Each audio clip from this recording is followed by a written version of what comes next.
So we still have one little sutta left of this verse, verse number 10.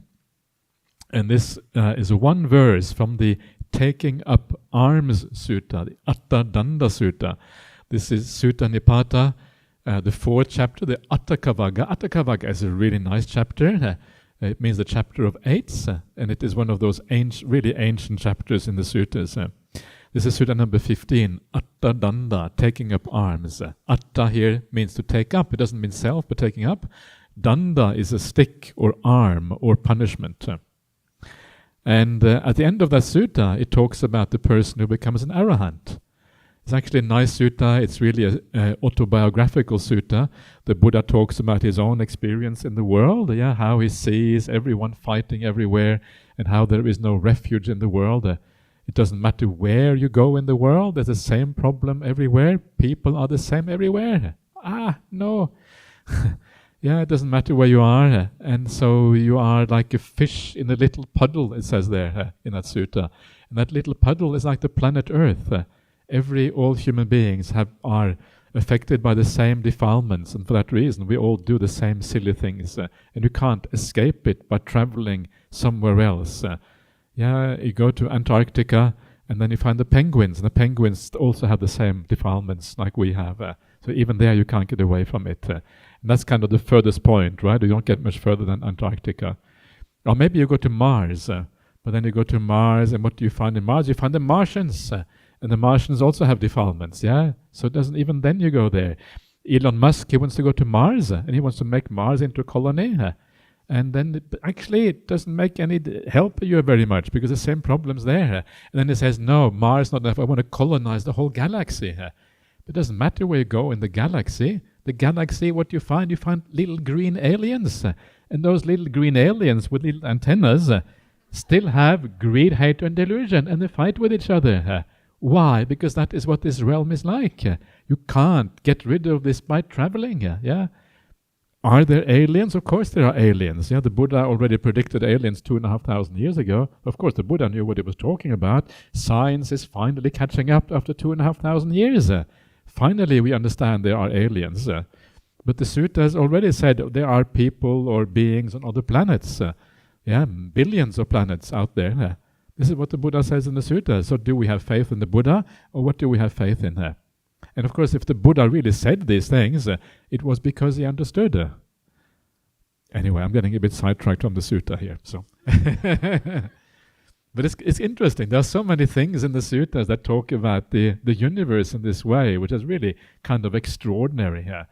The kind of the cyclical nature of the universe, or the sun expanding, and all these weird things that you find in the suttas, and you wonder how it could possibly be there. Anyway, this is the Attadaṇḍasutta. So the Buddha sees the nature of the world, including the whole galaxy, and towards the very end he then goes on to talk about the path, how you practice, and the last part of the sutta is the nature of the arahant again. So now we have coming to the end of the retreat, we need to talk about the nature of the arahant. So this has the following verse: for the unstirred one. Remember we talked about someone who is not stirred. There is no performance of deeds. Desisting from instigation, they see sanctuary everywhere. The person who has sanctuary everywhere. What did that verse number 10 say again? I already forget what it said. How does it go again? Asokang vidajang kemang. Kemang is safety. Sorrowless, stainless, and safe. So seeing sanctuary anywhere is like being safe. So, okay. So, the unstirred one. So this is like the one who is kind of not shaken by anything in the world. So the unshaken one, there is no performance of deeds. What does that mean? It means that there is no performance of deeds that are active, that have intention behind them, so whereby you create more karma. You have no intention to create anything in the future. The whole point of karma is this idea that you're going to create a future for yourself. Yeah, I will obtain the essential pleasures. I will create a certain existence. I will have this flat, this car, this kind of life. This is the performance of deeds, so you create that future. This is what karma is all about. And in the process of doing that, you create good and bad karma. But for the Arahant, you don't look to the future to create anything. You're not looking to make anything in the future. The happiness you have is in the present, never in the future. Right in the present, that's where you attain samadhi, that's where you have mindfulness, that's where you have all the good qualities. And so it's by letting go of intention that you find happiness when you are an Arahant, not by building up or by doing more. So there's no performance of deeds in the sense of intentions and active karma. That doesn't exist anymore for the Arahant. So that's what is meant by this. No reactions, maybe with no reactions, Desisting from instigation. You don't instigate things to create things. And because you don't have this instigation anywhere, you don't perform any deeds, you're not looking to the future for safety. The safety is right here and now, wherever you are. They seek sanctuary everywhere. Not they see sanctuary everywhere. It doesn't matter where you are, it doesn't matter, nothing really matters anymore. Wherever you are, there you are free, there you have sanctuary, there you go inside of yourself, there you find the peace and stillness of meditation or whatever it might be. External things doesn't matter. If you are in Iran, the bombs are dropping, you think, yay, sanctuary.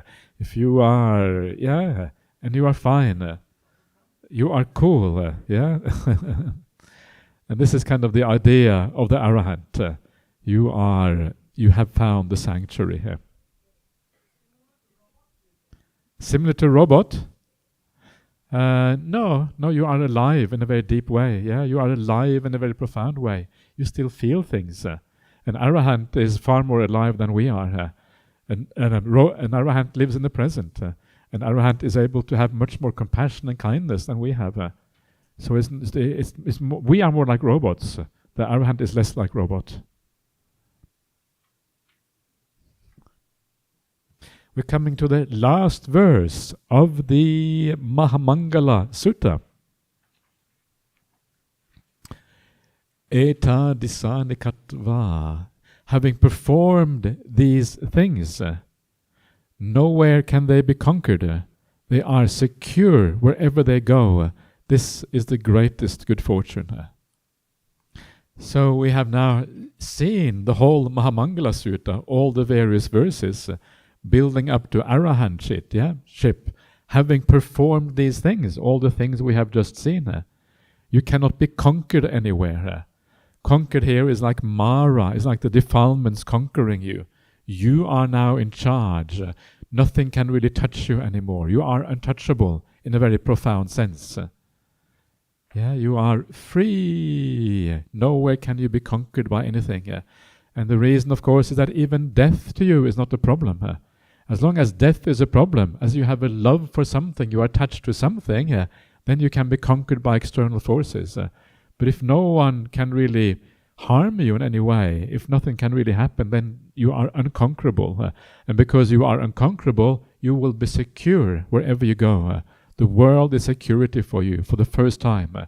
For most of us, the world can be a bit scary. The world can be scary because there's pain around the corner, problems around the corner. You cannot go into KL and just wander around. You might be kidnapped, I heard yesterday. And so that's the danger, right? But not if you take this path all the way to the end. You can be kidnapped still, but you don't really care if you are kidnapped or adult napped or whatever it is that you are here. So this is the greatest good fortune. So let's have a look at this last little extract of a sutta. This is only now we kind of come for the fun, the fun part of the Dhammas. This is the Noble Quest, one of my really lovely suttas. And I usually like to read out the same sutta on every retreat, but out of compassion for you, I don't do that. But that's kind of my ideal retreat. The same, just one verse, and we discuss that same verse every retreat.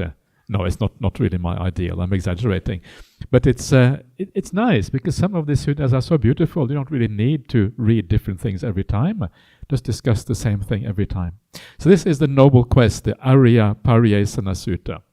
And just to give you a little bit of background, this is the Buddha's quest for awakening, and it starts with the Buddha to be before his awakening, and he's living the home life. And as he is living the home life, he thinks to himself, I'm oppressed by all of these things, in life. Why am I, who already am subject to birth, old age, illness, death, corruptions, why, when I'm already struck by all of these things, do I seek other things that have the same nature? Like wife and children and cattle and all these things. They are also subject to that. I'm just multiplying the problem. I am on an ignoble search. The ignoble search is searching for things that have the same problem. You're just multiplying the issue as it already is. Why don't I go on a noble search instead? Being myself subject to all of these problems, rebirth, old age, sickness, death, defilements, why don't I seek the opposite of this? The freedom from rebirth, the freedom from old age, the freedom from illness, the freedom from death, the freedom from corruptions. And so he decides, I will seek for these things. And this is such a beautiful moment, when the Buddha realizes that what he really has to do is seek for a completely different way out. And of course you notice that it's kind of simple. It is not, you think of the Buddha as someone who is really extraordinary, different from us, but the Buddha himself starts from a very simple premise. There are these imperfections in life, the problems in life. Life is not exactly what it is, what we think it might be. There are some serious issues, and we know about them, we too, except that the Buddha sees it in a deeper way, and the Buddha has this amazing ability, the courage to try to seek the ending of something that is so ordinary and that most of us think there is no possibility of finding an ending to these things. What do you mean finding an ending to death? That doesn't make any sense. But the Buddha has that ability, that confidence in himself to go out and seek the ending of these things. Of course, it helped because in ancient India there was a strong tradition of samanas, other people already seeking these things, and so that kind of helped.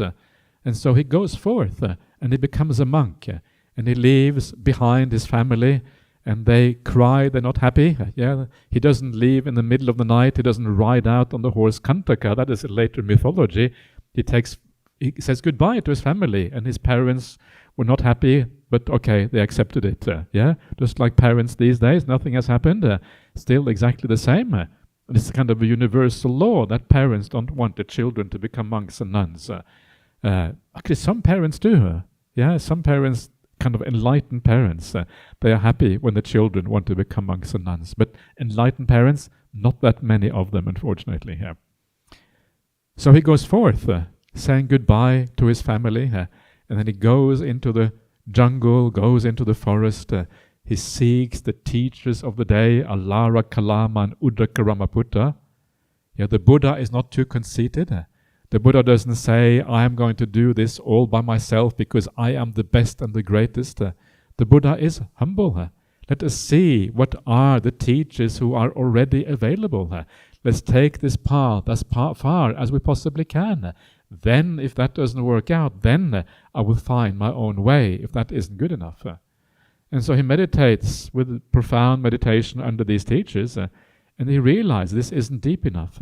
And so then he goes out on his own quest, trying to find a solution to the problem of suffering, of rebirth. And so then he tries all the ascetic practices, they don't work. So at the end of the day, he has tried all the indulgences in the sensual realm, being the son of a wealthy family. He has tried the deep meditations that are available, and he has tried all the ascetic practices.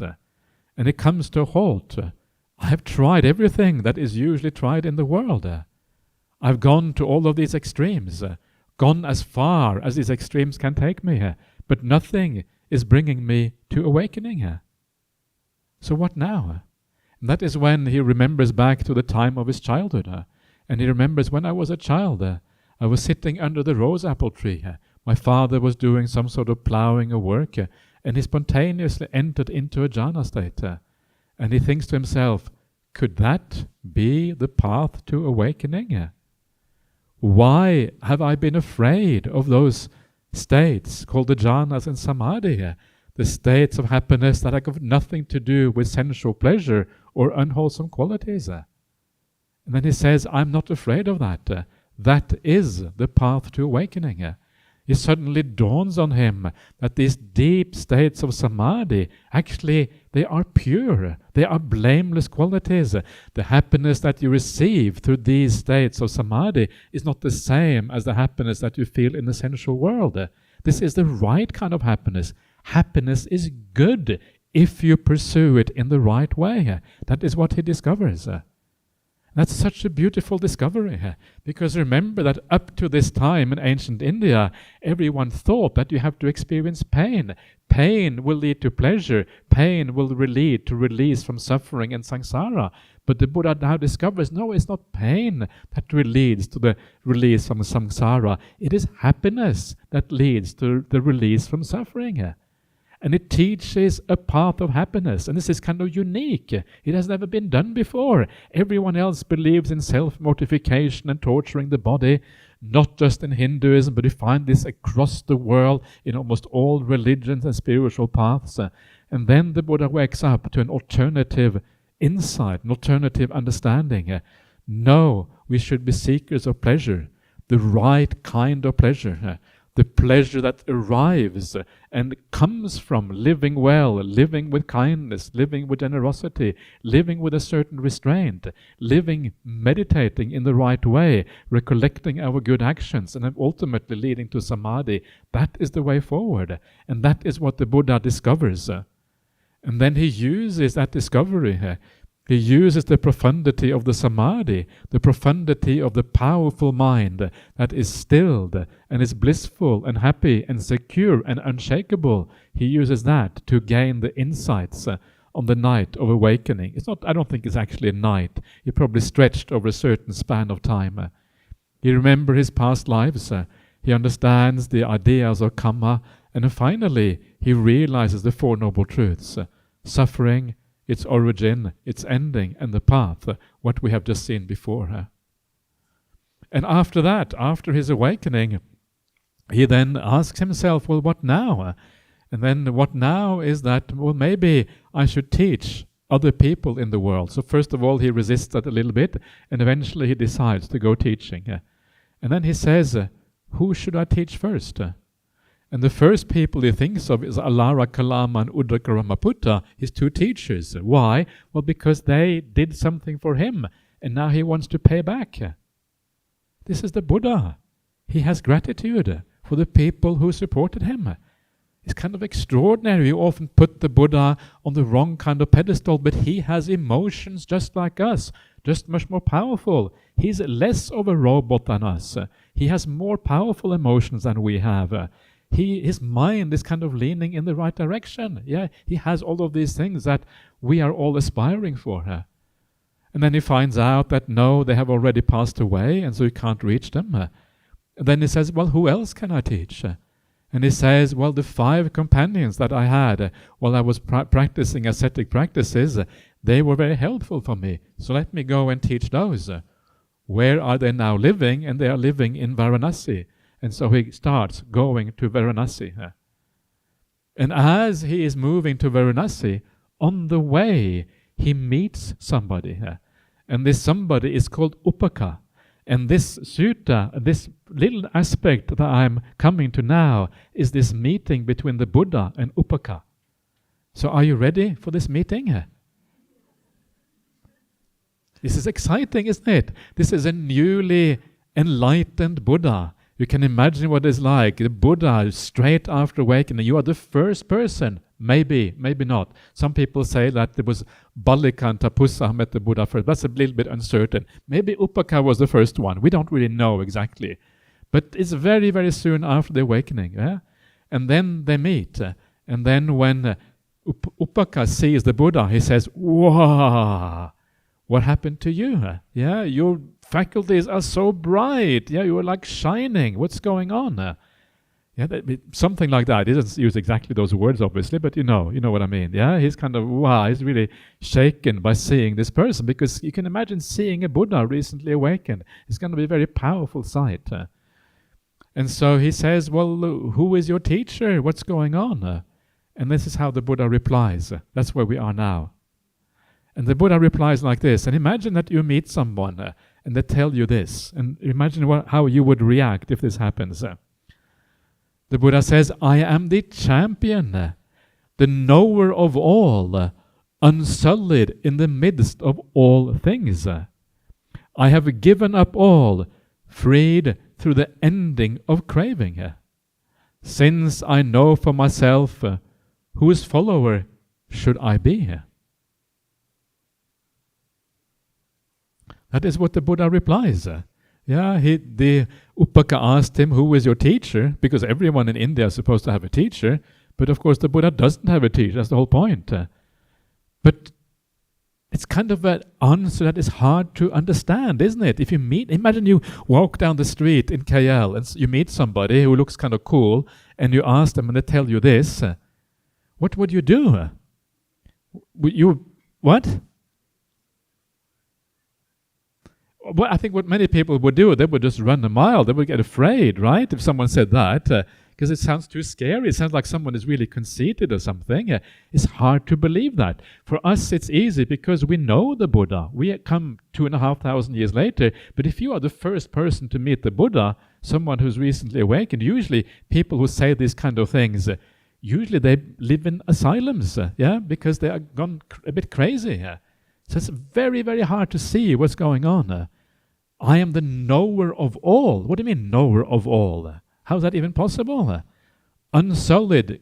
I've given up everything. What does it mean to give up everything? It means giving up desire for everything. Yeah, that's what it really refers to. And I have no teacher, right? This is kind of maybe the most hardest thing of all to follow. I am self-enlightened. This is what the Buddha says. So, what does it say next?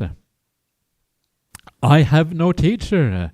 There is no one like me. In the world with its gods, I have no rival. There is no one like me.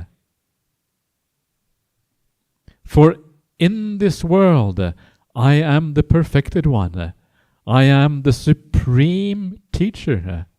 I alone am fully awakened, cooled and quenched. It's actually beautiful verses, but you can imagine why someone might feel this is a bit over the top. I am going to the city of Kasi, Varanasi, to roll forth the wheel of the Dhamma. In this world that is so blind, I will beat the drum of freedom from death.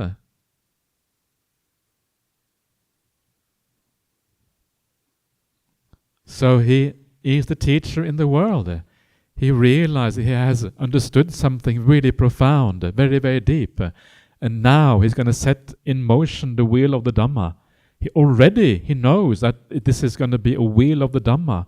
Already he knows that this is going to roll on in the world from one generation to the next one, from one culture, from one country to the next one. In the blind world, when no one sees the truth, everyone is walking around in darkness. Only Buddha has seen what is going on. He will beat the drum of freedom from death. He will show the world what freedom from death really means. The freedom from samsaric existence. Beating the drum means proclaiming the Dhamma, enabling it to be available to the whole world around.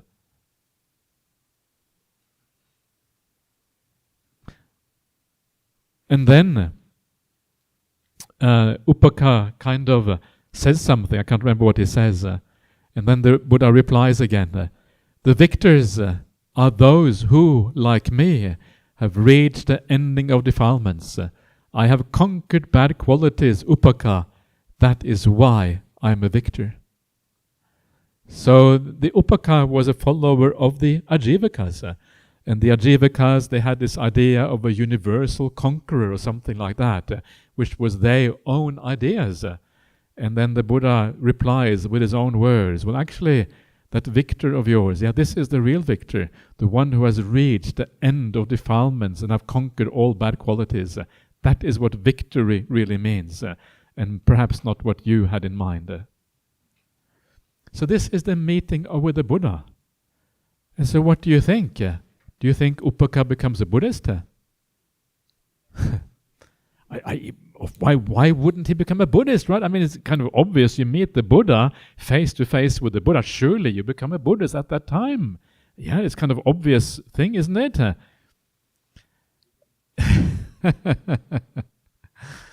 But it's fascinating. Yeah, it shows you.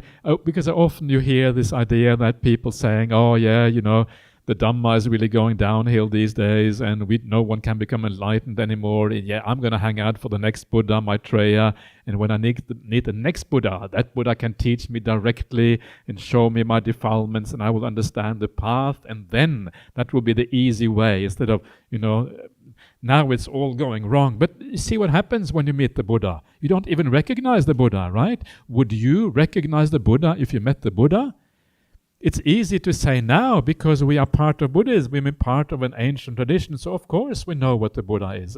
But if you went, into the forest somewhere and you saw someone sitting at the root of a tree, would you recognize that person as a Buddha? It's very hard. It's really, really difficult. It is very difficult. Very often you become like Upaka, because what Upaka does, he does not recognize the Buddha as the Buddha. He dismisses the Buddha. He kind of puckers his forehead and kind of rolls his eyes, and wags his tongue or whatever, and then he says, "May it be so," and he walks off in the wrong direction, away from the Buddha. He takes the umaga or kumaga. The kumaga is the wrong direction. He walks off.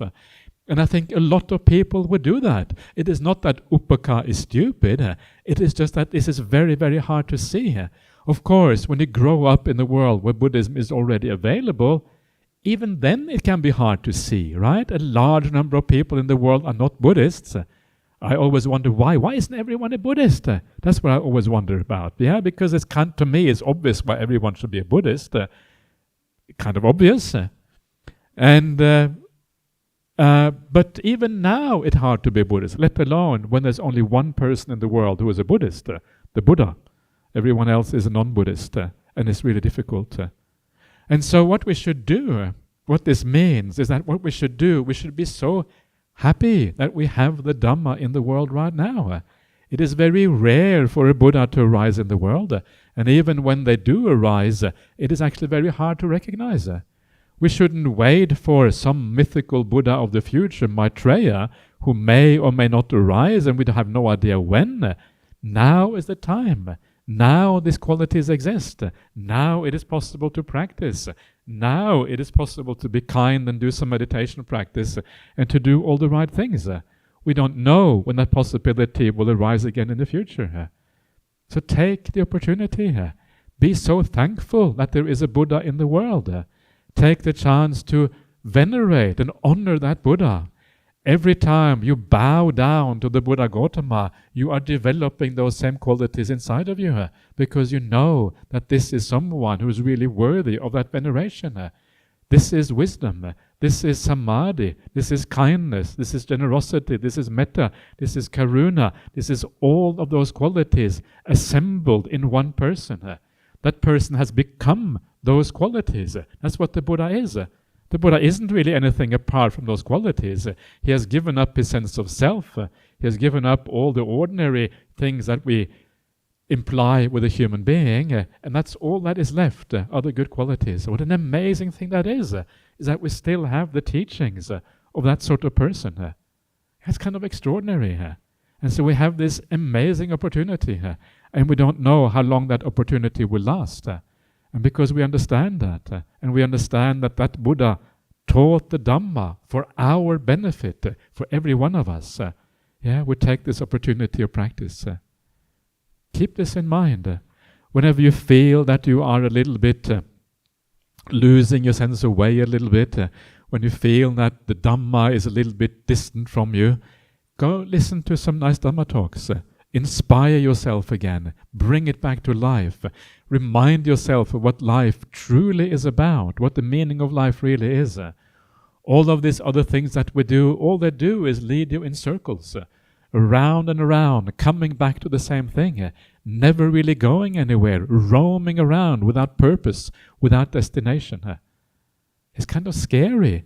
Samsaric existence is an existence without purpose and without destination. The spiritual path is the only one that really has a destination and a purpose. That's why you want to do it. This is where you find the very meaning of life. Philosophers and religious people have been contemplating the meaning of life for millennia, and no one has really found that meaning of life. No one has understood it except for the Buddha. This is where you find that meaning. And it's amazing that can even be found. Most people don't understand that there is such an answer to this profound question, but it does exist. It is practicing the path and realizing the results. That is the meaning of life. You find that final contentment and satisfaction in that path. So this is kind of the ending of this little retreat. I know that some one of you are not going to be here for the next one, and so I wanted to just finish off in a nice way. So, of all the things that I have taught you on this retreat, don't worry too much about all of these things. Don't try to remember it all, because you're going to go nuts if you try to remember it all. Too many things, too many suttas. But remember some very simple things. And the most important thing to remember from this particular sutta retreat is to be kind. Because kindness is really encapsulates the idea of the practice. Be kind by avoiding to do bad things. Be kind by avoiding bad speech. Be kind by avoiding bad thoughts. Be kind by doing good in all ways, all the time. Be kind by thinking compassionately and kindly towards all beings around you. People, animals, ghosts, everyone. Be kind to the ghosts, Be kind to everyone. And that's what we do when we share the merit. And if you can take that kindness to a very, very deep level, this is really the hard part. If you can take that kindness to the deepest possible level, then what is going to happen is that you are going to be very close to samadhi, very close to wisdom. Because as I said at the very beginning of the retreat, if you practice the simple aspect of this path to a very deep degree, you are already very close to enlightenment as a consequence. It is a simple path. Practice it deeply, and awakening will be very close to you. That is what you have to do. So if you are not going to be here on the next retreat, which is starting on Thursday, then I wish you all the best of luck, and may you carry on and develop all those good qualities.